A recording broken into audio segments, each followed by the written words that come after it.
세상에는 참 많은 직업이 있습니다. 그 별의별 직업들이 다 있는데 그 많은 직업들 중에서 가장 장수하는 직업, 아니에요. 그 생명 오래 그 장수하도록 하는 그런 직업이 있다고 합니다. 혹시 그 직업이 무슨 직업인지 아십니까? 어떤 직업은 우리 수명을 단축시키는 그런 직업이 있고, 어떤 직업은 우리 수명을 연장시켜주는 그런 직업이 있다는 거예요. 가장 우리의 수명을 연장시켜주는 직업이 뭐냐? 그게 바로 음악가라고 합니다. 또 음악가들 중에서도 지휘자라고 합니다.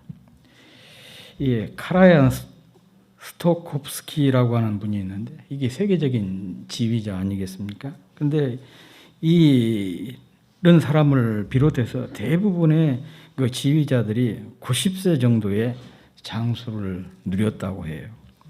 의사들은 이렇게 지휘자나 연주자의 장수 비결을 4가지로 말을 합니다. 첫째는 음악에 심취해가지고 움직이는 것이 적당한 운동이 되었기 때문이고, 두 번째는 회중의 사랑을 받고 또 박수 갈채를 받다 보니까 거기에서 기쁨을 얻기 때문이라는 것이죠. 사람이 기쁨을 얻게 되면 우리 안에서 그 엔돌핀이 솟구친다 그러잖아요.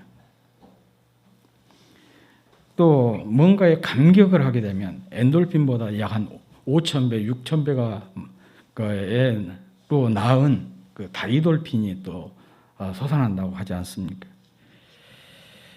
그리고 세 번째는 연주나 지휘를 하는 동안 그 최고의 행복감을 느끼기 때문이고, 그리고 마지막으로는 자기가 하는 그 일을 그냥 어떤 밥벌이로 생각하는 것이 아니라 마치 취미처럼 즐기기 때문에 그런다. 그렇게 이 얘기를 하고 있습니다. 실제로 습관적으로 손을 높이 들어 흔들어 주면은 심장과 폐 기능이 튼튼해진대요. 그러니까 뭐 지금은 학교에서 체벌을 할 수가 없지만 제가 학교 다닐 때만 해도 조금만 떠들면 선생님 지적해하고 너 뒤에 가서 손 들고 서 있어. 아니면 무릎 꿇고 손 들어. 복도에 나가가지고 무릎 꿇고 손 들어라. 그렇게 그런 벌을 아마 여기에 계신 분들 다들 한 번 정도는 받아봤을 것 같아요. 근데 우리 호빈 집사는 안 그랬을 것 같아요. 워낙 착해가지고. 아무튼 그런데 그 체벌도 가만히 생각을 해보면 체벌이면서 동시에 뭐냐 그러면 이 건강과 관련이 된 거예요. 손을 다 이렇게 들고 있으면 심장과 폐 기능이 튼튼해진다는 거죠. 그래서 우리가 건강하게 살려면 손을 하늘을 향해 높이 그리고 자주 올려야 된다. 그렇게 얘기를 합니다. 예. 그래서 우리가 정말 이건 영적으로도 상당히 중요한 의미인 것 같아요. 영적 건강을 위해서 어떻게 해야 되느냐. 자주 하나님을 향해서 손을 들고, 자주 하나님을 향해서 손을 번쩍 들고 부르짖어야 되고 찬양하고, 그러면 우리 영적으로 건강해지는 것이에요. 손을 들어 지휘하는 지휘자가 장수한 것도 바로 여기에 있다고 합니다. 오늘날 많은 사람이 심장병, 고혈압, 당뇨, 여러 성인병에 시달리고 있고 스트레스로 인해서 각종 질병에 시달리고 있습니다. 그런데 이런 대부분의 병은 기쁨을 잃고 과로와 스트레스에 시달리는 사람에게서 굉장히 많이 나타나고 있다고 합니다. 이런 질병에 대한 최상의 치료약이 있습니다. 그게 뭐냐? 그게 바로 기쁨이에요. 성경 말씀 잠언 17장 22절에 보면 마음의 즐거움은 양약이라도, 양약이란 말이 무슨 말이에요? 보약이라 그런 말이에요. 굿 메디슨이라 그래요. 그러니까 늘 기뻐하는 것 자체가 그냥 보약을 먹는 거예요. 그래서 제가 그 얘기 했잖아요. 누군가에게 그 기쁨을 준다, 즐거움을 준다, 또 칭찬을 해준다. 그것이 기쁨, 보약을 한 개씩 그냥 무상으로 제공해 주는 거다. 그렇게 얘기를 했잖아요. 칭찬을 듣는 것은 귀로 먹는 보약이다. 이 얘기 한 것도 이런 이유입니다. 하여간 마음의 즐거움은 양약이다. 그런데 심령의 근심은 뼈로 마르게 하느니라. 현대인의 성경을 보면 뼈 마디마디가 쑤시고 애리고 아프다는 거예요. 마음에 근심하게 되면, 염려하게 되면, 걱정하게 되면 온 뼈마디가 애리고 쑤시고 아프게 된다는 거예요. 기쁨이라고 하는 것은요, 성도의 표지이고 얼굴입니다. 성도가 누리는 특권이 바로 기쁨입니다. 성도는 기쁨의 원천이신 주님의 사람들이기 때문에 그렇습니다. 성경을 보면 바울이라고 하는 사람 잘 아시죠? 바울은 정말 그 죽을 고비를 수도 없이 넘겼던 사람이에요. 50에 하나 감하는 그 태형을 5번이나 맞았어요. 강의 위협을 당하기도 하고 맹수의 위협을 당하기도 하고 또 유대인들로부터 위협을 당하기도 하고 수많은 죽을 고비를 넘겼던 사람이고 또 감옥에 갇히기도 했지 않습니까? 그러면서도 바울은 기뻐했다. 늘 기뻐했어요. 기뻐했을 뿐만 아니라 다른 사람들에게 뭐라고 얘기하냐? 기뻐해라 그래요. 항상 기뻐하라. 다시 말하노니 기뻐하라. 자기가 기뻐하지 않으면서 다른 사람에게 이렇게 얘기할 수 있겠습니까? 내가 기뻐해야 다른 사람에게 기뻐해라. 항상 기뻐해라. 그렇게 얘기할 수 있지 않겠어요? 이렇게 바울이 수많은 죽을 고비를 넘기면서 또 감옥에 갇혀 있으면서도 기뻐하고 기뻐하라고 그렇게 얘기할 수 있었던 것은 바로 예수님 때문이었어요. 그가 고백했던 것처럼 죄인의 개수 같은 자신을 위해서 십자가에 죽으시고 죽으신 지 3일 만에 부활해서 자신을 죄에서 구원해 주셨음을 확신했기 때문에 이렇게 어떤 상황에도 기뻐할 수가 있었던 것입니다. 그리고 또한 기뻐하라고 권할 수 있었던 것입니다. 이런 사실이 우리에게 주는 메시지가 참 큽니다. 바울도 우리와 똑같은 사람 아니겠습니까?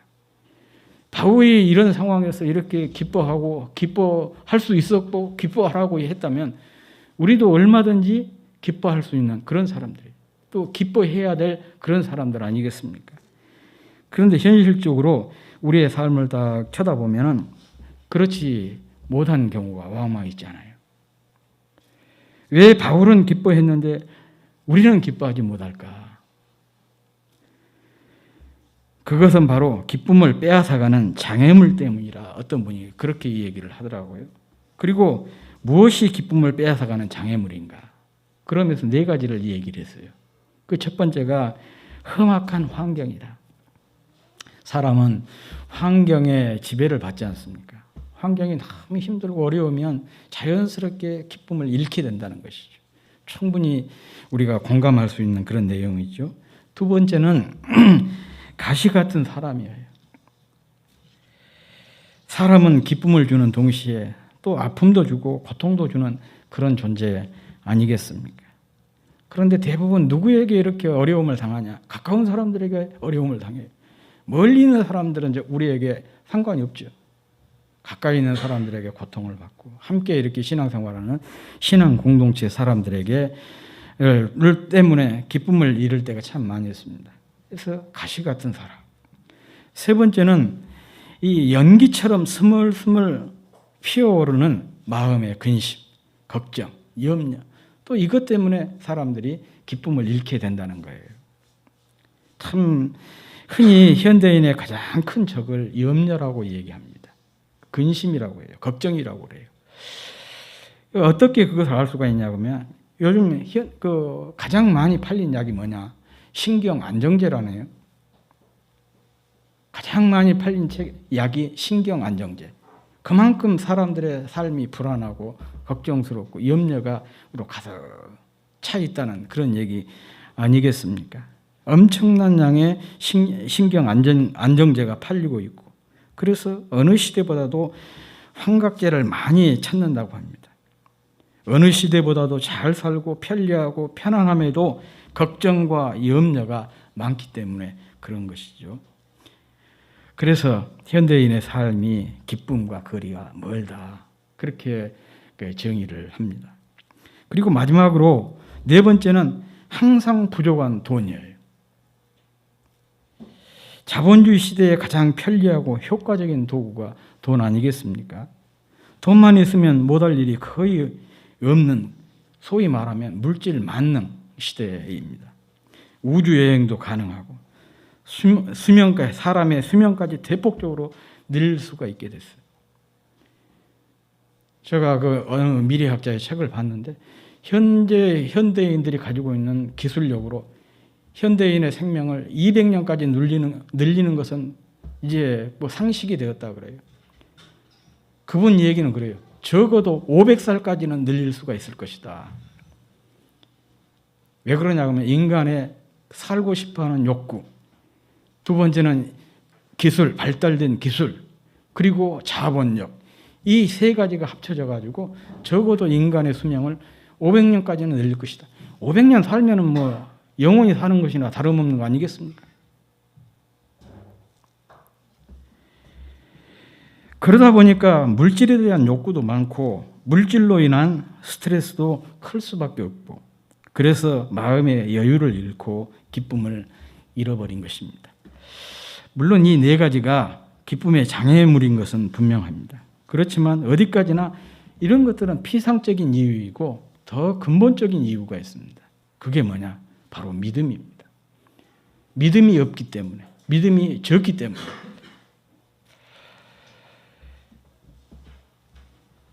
갈릴리 바다에서 주님과 제자들이 저녁에 이렇게 배를 타고 가다가 돌풍을 만나서 배가 뒤집어질 그런 지경에 놓이게 되었습니다. 주님은 배의 고물에 베개 삼아 깊이 잠들어 있고 제자들은 마음 우왕좌왕하면서 두려워서 어쩔 줄을 그래서 주무시는 주님을 깨워서 주님, 우리가 죽게 되었습니다. 우리 좀 살려주십시오. 그렇게 아우성했죠. 그때 주님께서 제자들에게 하신 말씀이에요. 왜 두려워하느냐? 믿음이 적은 자들이요. 왜 두려워하느냐? 믿음이 없는 자들이요. 이렇게 주님께서 제자들을 책망하시는 그런 장면이 나옵니다. 주님과 함께 있으면서도 기쁨을 잃고 두려워한 것은 그들의 믿음이 문제라는 것 아니겠습니까? 히브리서 기자는 믿음을 이렇게 정의를 했어요. 믿음이 뭐냐? 바라는 것들의 실상이다. 이 실상이란 말이 무슨 말이냐? 우리의 삶을 받쳐주는 받침대라는 그런 뜻이에요. 우리의 삶이 무너내리지 않도록 떠받쳐주는 것이 바로 믿음이라는 것입니다. 여러분, 그 건설 현장에서 건물 외벽을 쌓거나 또 붙이거나 칠할 때 무엇을 합니까? 작업자들이 안전하게 편안하게 일할 수 있도록 그 구조물을 설치하잖아요. 사실 이 구조물 때문에 작업자들이 안전하게 편안하게 작업을 할 수가 있는 것입니다. 그 구조물과 같은 것이 뭐냐? 믿음이라는 것이에요. 그런데 작업자가 그 받침대를 신뢰하지 못한다면 어떻게 되겠어요? 그건 있으나 마나한 거 아니겠어요? 구조물을 신뢰하지를 못해요.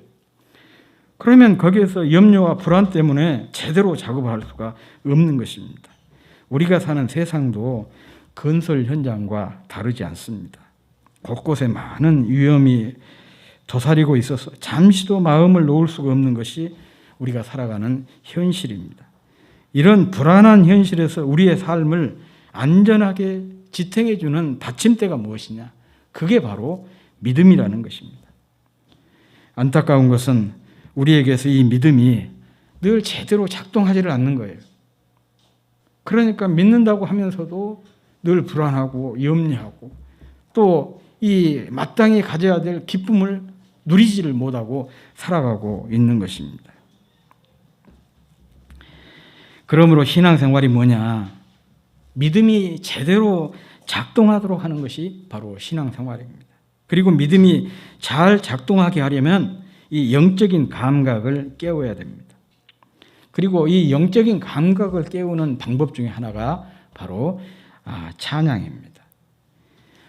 서울예대 교수 장경철 교수라는 분, 지금도 거기 계신지는 모르겠지만 그분의 책 중에 기쁨을 유통하는 삶이라고 하는 책이 있습니다. 그 책에 보면 기쁨과 감각의 관계를 아주 이렇게 길게 설명을 하고 있습니다. 우리가 기쁨을 누리려면 어떻게 해야 됩니까? 먼저 감각이 회복되어야 합니다. 기쁨의 반대는 슬픔이 아닙니다. 기쁨의 반대는 무감각입니다. 그렇게 얘기를 해요. 또 사랑의 반대는 미움이나 증오가 아니라 무관심이다. 그렇게 얘기를 하고 있습니다. 오히려 미움은 무관심보다도 더 사랑에 가깝다. 뭔가 그래도 사랑하는 마음이 있으니까 미워하는 감정이 있다는 거예요. 그러니까 이 사람은 얼마든지 사랑할 수가 있는 거예요. 그런데 미워하는 감정조차도 없는 것은 이건 심각한 것이죠. 그래서 사랑의 반대는 무감각이다. 또 기쁨의 반대도 무감각이다. 그렇게 얘기를 하고 있습니다. 그래서 기쁨을 누리기 위해서는 어떻게 해야 되냐? 먼저 우리의 이 무감각이 치유돼야 된다. 우리의 감각이 살아날 때 기쁨도 살아나게 된다. 그렇게 이 얘기를 하고 있습니다. 문제는 감각이 없는 마음이에요. 이것을 가리켜서 죽은 것이라 그렇게 얘기하지 않습니까? 죽은 것은 감각이 없어요. 정말 그 핫팩처럼 따뜻한 사람도요, 딱 죽어버리면 싸늘해요. 그렇게 잘 웃던 사람도 죽어버리면 아무리 재밌는 프로그램 보여주고 또 막 재밌게 해줘도 절대 웃지 않습니다. 공감 능력이 좋아가지고 조금 아픈 것, 슬픈 것, 또 고통스러운 것을 보면은 그냥 눈물을 줄줄 흘리면서 그런 따뜻한 마음을 가진 사람들 딱 죽어버리면 아무리 슬픈 일이 있어도 눈물 한 방울 흘리지 않습니다. 그게 바로 죽음이에요. 사실 마음이 죽어버리면 그 어떤 것도 소용이 없어져 버립니다. 그래서 이 장경철 교수의 말처럼 감각이 없는 마음을 깨워야 하는데 어떻게 깨울 수가 있을까? 무엇으로 이 감각이 없는 마음을 깨울까? 그거죠. 앞에서도 말씀을 드렸듯이 그것이 바로 찬양입니다. 찬양하면 마음의 감각이 회복이 됩니다. 마음이 깨어납니다. 영적 감각이 깨어나고 회복이 됩니다. 감사가 회복이 되고 사랑이 회복이 되고 위로가 회복이 되고 용기가 회복이 되고 기쁨이 회복이 돼요. 모든 경건 생활들이 다 회복이 되는 것입니다. 우리가 경험적으로 얼마든지 알 수가 있지 않습니까? 찬양을 부르거나 또 듣거나 부르다 보면 마음이 따뜻해지고 또 두 눈에 어느새 눈물이 고이게 되고 주체할 수 없는 감동의 쓰나미를 경험하게 되지 않습니까? 바로 이것이 뭐냐? 이 영적인 감각이 깨어나고 있다는 그런 증거인 것이에요.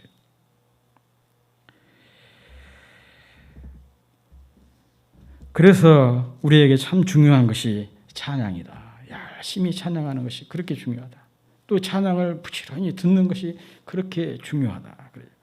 어린 아이들의 그 감성 지수를 높이는 것, IQ보다도 MQ가 더 중요하다. EQ가 더 중요하다. 그런 얘기 하지 않습니까? 아이들의 EQ를 높이는 방법 중에 하나가 다른 거 아니에요. 이 음악을 자주 들려주는 거예요. 그리고 아이들과 함께 노래하면은 EQ 지수가 높아진다고 하지 않습니까? 그런데 우리 성도들에게는요, EQ를 넘어서서 SQ가 있어야 된다 그러잖아요. 이것을 보고 영적 지수라 그러는데 이 영적 지수는 찬양을 하면 이 영적 지수도 감성 지수와 더불어서 영적 지수도 막 올라가게 되는 거예요. 학자들은 성경 중에서 우리 삶을 가장 잘 보여주는 책이 시편이라 그렇게 얘기를 합니다. 그런데 이 시편에서 가장 많은 부분을 차지하고 있는 것이 제가 몇 번 시편 강해를 통해서 말씀을 드렸듯이 비탄시 혹은 탄식시가 가장 많은 부분을 차지하고 있습니다. 이 비탄시, 탄식시라는 게 뭐냐면 인생의 어려움을 호소하는 그런 내용을 담고 있어요. 하나님, 제가 못 살겠습니다. 죽겠습니다. 저 조금 살려주십시오. 이 어려움으로부터 저를 좀 자유롭게 해주십시오. 구원해 주십시오. 왜 저 주변에 이렇게 저를 못 살게 하는 사람들이 많은지 모르겠습니다. 그놈들 좀 망하게 해주십시오. 심지어는 그런 내용도 나오잖아요. 그게 일종의 비탄시고 탄식시예요. 이런 종류의 시가 거의 3분의 2에 해당이 되고 있습니다. 그만큼 우리 인생이 힘들고 어렵다는 것을 보여주는 것 아니겠습니까? 우리 날씨도 마찬가지예요. 1년 365일인데 맑은 날보다는 흐린 날, 비 온 날, 눈 온 날, 바람 부는 날이 훨씬 더 많다고 하지 않습니까? 우리 인생도 마찬가지입니다. 그런데 이와 같은 탄식과 비탄 속에서도 빗줄기처럼 계속 뿜어져 나오는 것이 있어요. 여러분이 시편을 읽으면서 주의 깊게 바라보면 그래요. 비탄시 속에서도 꼭 반드시 나온 내용이 있어요. 그게 뭐냐? 찬양이에요. 그래서 시편 안에서 그 비탄시, 탄식시 속에서도 그 시가 마무리가 될 때는 찬양으로, 감사로 마무리가 되고 있는 것을 볼 수가 있습니다. 이는 시편을 뜻하는 말에서부터 이것을 확인할 수가 있습니다. 시편을 히브리어로 테일림이라고 하거든요. 테일림. 테일림이란 뜻이 뭐냐? 찬양들이란 뜻이에요. 그러니까 시편은 찬양들이에요. 옛날 히브리인들의 찬양들, 그것을 모아놓은 것이 시편이에요. 삶이 힘들고 어려워도 찬양을 잃지 말라는 것이죠. 찬양을 해야 한다는 것을 강조한 것 아니겠습니까? 그래야 우리의 삶이 어려움에 눌리지 않게 되고 힘든 현실로 인해서 마음이 무너지거나 무뎌지지 않게 되기 때문인 것입니다. 오늘 본문도 보면 우리 힘이 되신 하나님께 크게 노래하고 기쁜 소리로 찬양하라. 1절에서 그렇게 말씀하고 있습니다. 그리고 2절에서는 북을 치고 수금과 비파로 아름답게 연주하면서 노래하라고 얘기합니다. 그리고 3절에서는 초하루와 보름과 명절에 찬양의 나팔을 불라. 이렇게 우리에게 분면을 하고 있습니다. 이것이 바로 이스라엘의 법이고 하나님의 명령하신 것이라. 이렇게 4절에서 이 얘기를 하고 있어요. 1절부터 3절까지는 찬양을 강조하고 있고 4절은 이 찬양하는 것이 마땅히 성도가 해야 될 본분이라는 거예요. 사명이라는 것입니다. 그 이유는 하나님의 백성이 입을 크게 열어서 찬양할 때 하나님께서 기뻐하시기 때문에 그렇습니다. 시편 69편 30절 31절에 보면 이런 말씀이 있어요. 내가 노래로 여호와의 이름을 찬양하며 찬송하며 감사함으로 하나님을 위대하시다 하리니 이것이 소 곧 뿔과 굽이 있는 황소를 드림보다 여호와를 더욱 기쁘시게 함이 될 것입니다. 그랬습니다. 예. 부모를 기쁘게 해드리는 것이 효의 으뜸이라고 하지 않습니까? 그래서 옛날부터 훌륭한 유명한 효자들은요, 부모에게 막 봉양을 잘하는 것보다 어떻게든지 부모의 마음이 불편하지 않도록 항상 즐겁도록 해줬다 그래요. 중국에 유명한 그 효자가 있었는데 그 소문이 황제의 귀에까지 들렸어요. 도대체 그 친구가 어떻게 자기 부모를 기쁘게 해드리는지 한번 가서 암행을 해가지고 살피고 와라 그랬어요.